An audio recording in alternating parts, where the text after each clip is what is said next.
Seperti biasa, Bapak Ibu, saudara-saudari yang dirahmati Allah Subhanahu wa taala, Al-Imam An-Nawawi mengawali babnya dengan mengutip beberapa ayat Al-Qur'anul Karim.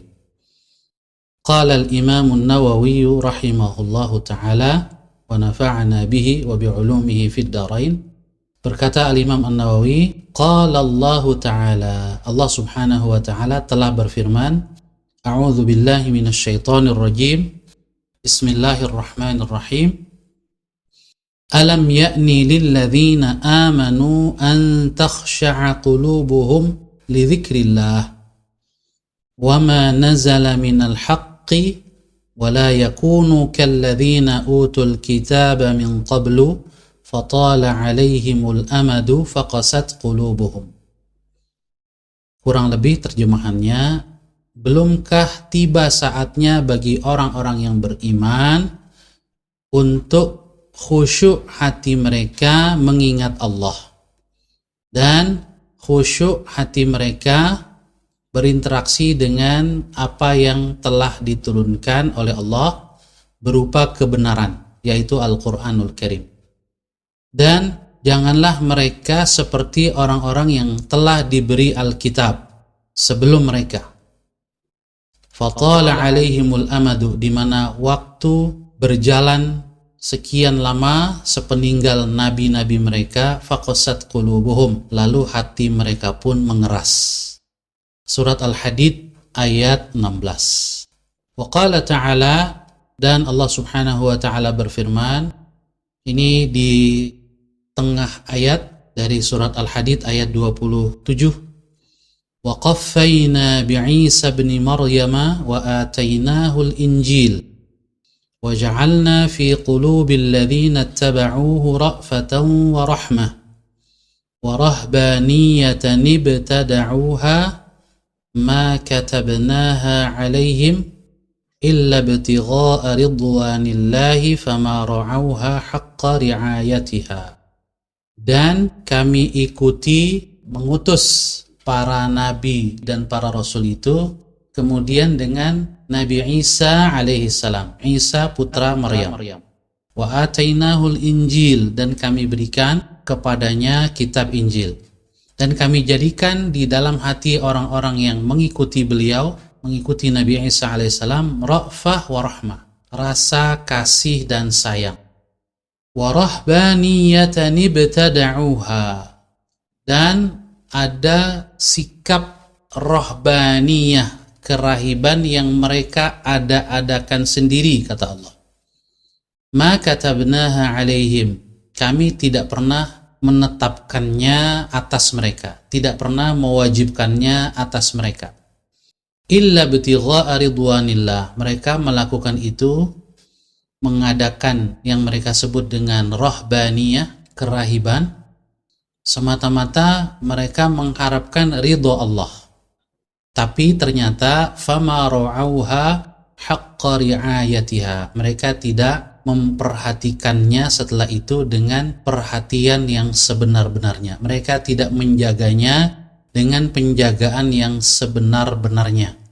Surat Al-Hadid ayat 27. Kemudian Al-Imam An-Nawawi juga mengutip ayat lain, wa qala ta'ala, dan Allah Subhanahu wa taala berfirman, wa la takunu kallati naqadat ghazlaha min ba'di quwwatin ankasa, dan janganlah kalian seperti seorang perempuan yang mengurai kembali tenunan yang baru saja dia tenun, min ba'di quwwatin ankasa, sesudah tenunannya itu kuat dan kokoh, lalu diurai lagi.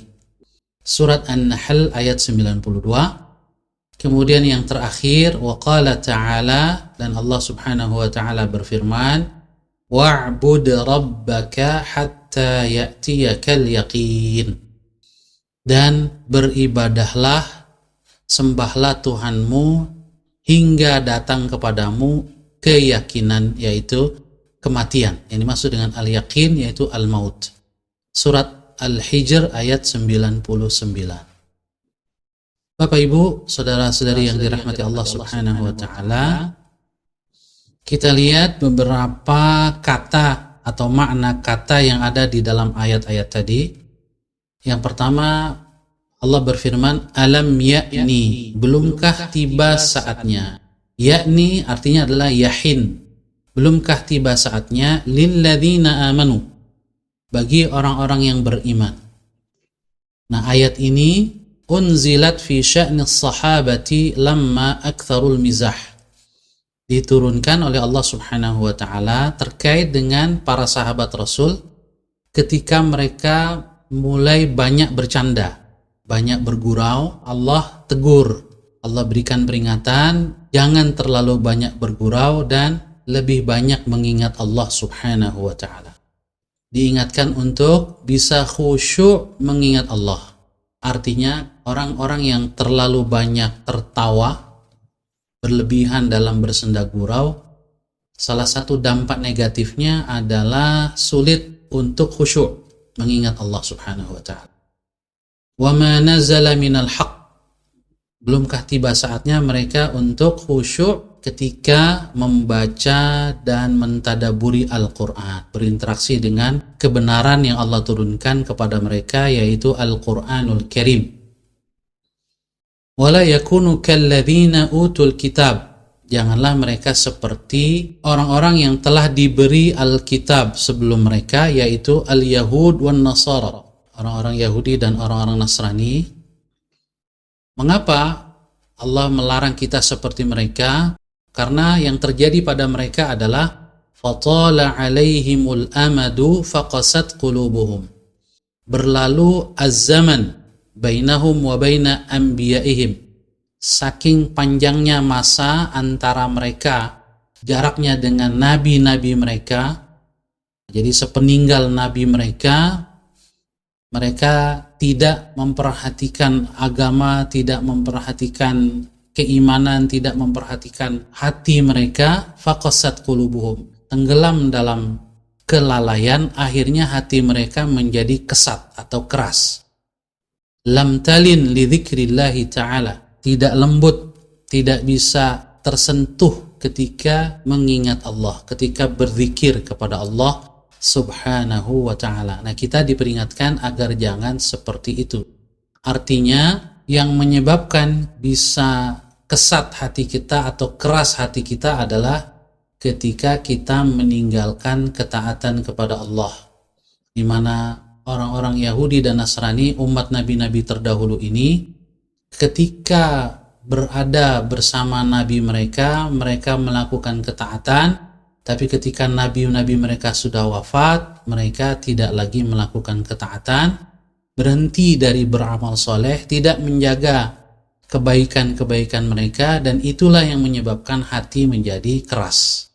Kemudian Allah Subhanahu wa ta'ala juga mengatakan warahbaniyatan ibtada'uha.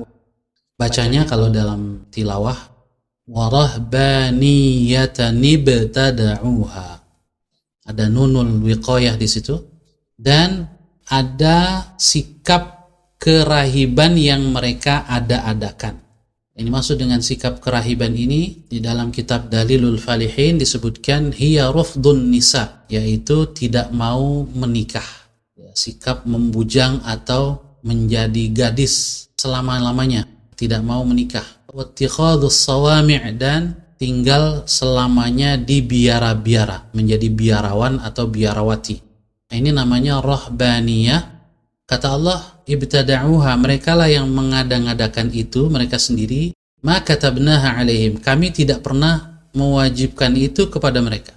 Min qibali anfusihim, mereka sendiri yang mengadakannya. Ma katabnaha alaihim ma amarnahum, kami tidak pernah memerintahkan mereka untuk berbuat seperti itu. Nah, tujuan mereka atau niat mereka baik, illa ibtigha'a ridwanillah, lakin fa'aluha ibtigha'a ridwani. Mereka melakukannya semata-mata karena mengharap keridhaan Allah Subhanahu wa ta'ala. Tetapi karena rahbaniyah ini sikap yang, salah satu sikap yang berlebihan di dalam beragama, dampaknya adalah fama ra'auha haqqa ri'ayatiha.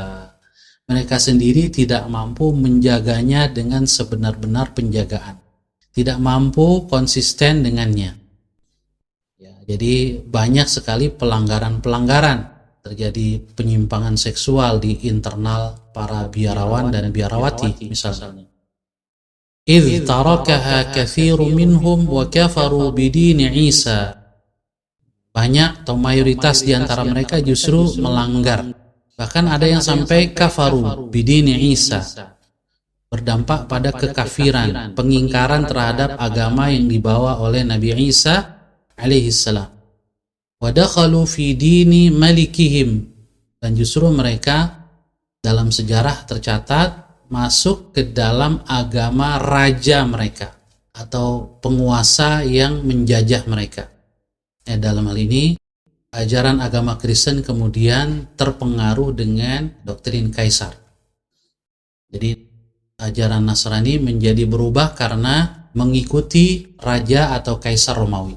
Wa baqiya ala dini Isa qalilun minhum, yang tetap berusaha konsisten dengan agama Nabi Isa alaihissalam hanya sedikit di antara mereka. Nah, ini disebabkan karena mereka berlebihan di dalam beragama. Qala al-Kawashi, berkata salah seorang ulama yang dikenal dengan Al-Kawashi, beliau adalah Muwaffaquddin Ahmad bin Yusuf Al-Kawashi, wafat tahun 680 Hijriah.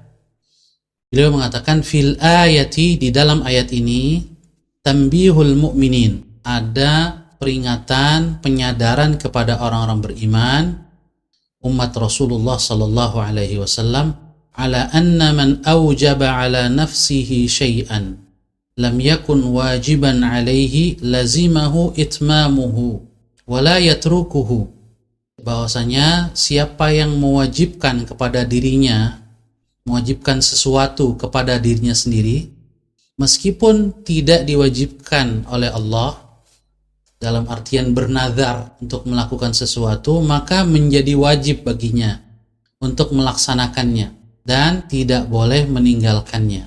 Kalau dia tinggalkan, fayastahiqqa ismul fisqi, dia dapat dikatakan sebagai perbuatan kefasikan. Oleh karena itu, jangan sekali-kali kita mewajibkan atau bernazar dengan sesuatu yang kita sendiri tidak mampu melakukannya. Kemudian di ayat lain Allah berfirman, janganlah kamu seperti kallati naqadat ghazlaha, seperti perempuan yang mengurai atau merusak tenunannya, merusak pintalannya. Hiya imra'atun, disebutkan oleh Ibnu Allan dalam kitab Dalilul Falihin bahwa yang dimaksud dengan perempuan di sini adalah seseorang yang bernama Rithah bintu Sa'ad. Ini imra'atun hamqa, mohon maaf, perempuan yang terganggu kesehatan jiwanya. Ini berasal dari Mekah yang namanya Rithah bintu Sa'ad. Kerjaannya adalah memintal dari pagi ya sampai sore, nanti setelah itu pintalannya diurai lagi. Afsadat ma ghazalathu, dia urai lagi apa yang sudah dia pintal, yang sudah dia tenun.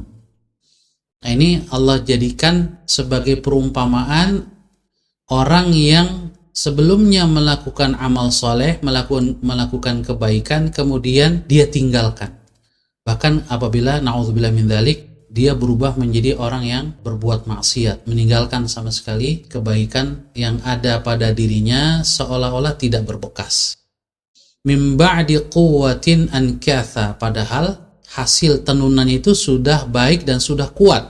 Ihkamun lahu wa rabut, sudah mantap, sudah kuat, tapi ankatha, dia urai kembali. Ankatha jam'u nakthin wa huwa ma yunkathu ay yuhallu ihkamuhu. Jadi yang sudah terikat dengan kuat itu tersusun dengan kuat lalu diurai satu persatu kembali. Adapun ayat yang terakhir, wa'bud rabbaka hatta ya'tiyakal yaqin, ini sudah kita bahas pada awal bab mujahadah. Nah, dari ayat-ayat tadi ada satu faedah yang bisa kita ambil. Afadatil ayat at-targhiba fil muhafazati 'alal a'malis salihati wal mudawamati 'alaiha. Ayat-ayat ini memiliki irisan ajakan untuk memelihara amal soleh dan terus melakukannya secara dawam, continue. Wa ri'ayati huquqillahi ta'ala, juga ayat ini menganjurkan kita untuk meriayah, menjaga hak-hak Allah subhanahu wa ta'ala. Apa yang sudah kita janjikan kepada Allah, apa yang sudah kita nazarkan, apa yang sudah kita niatkan, itu hendaknya berusaha kita penuhi.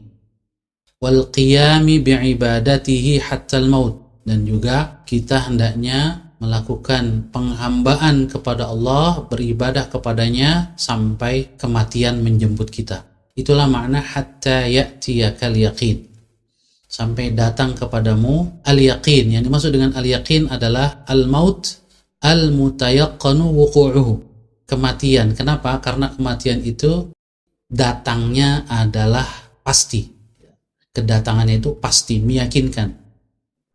Hatta orang-orang ateis pun yakin bahwa dia pasti mati.